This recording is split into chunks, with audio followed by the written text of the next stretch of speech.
If the intent of the Rwandan government was to intimidate the Rusesabagina family, I don't think that happened. And let me tell you, they didn't intimidate the rest of us in Texas. They crossed the wrong people. We're not going to take this lying down. My students have been galvanized by this incident.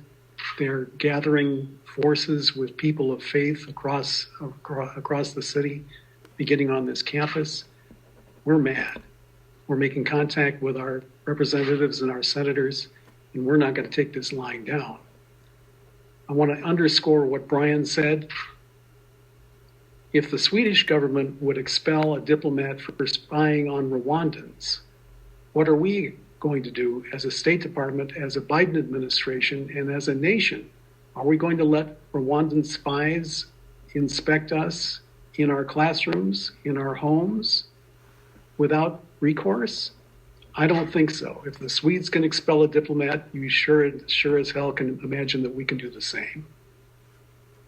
Honestly, it was pretty scary being there in the class. I remember the moment because I was sitting right behind Dr. Israel, and he gets up kind of frantically and walks back to Jeff Schonberg, who was helping us, and talked with him for a while. And I was wondering what was going on. And then to hear the next day that Dr. Israel had called the FBI, that the situation was actually serious, was shocking to me.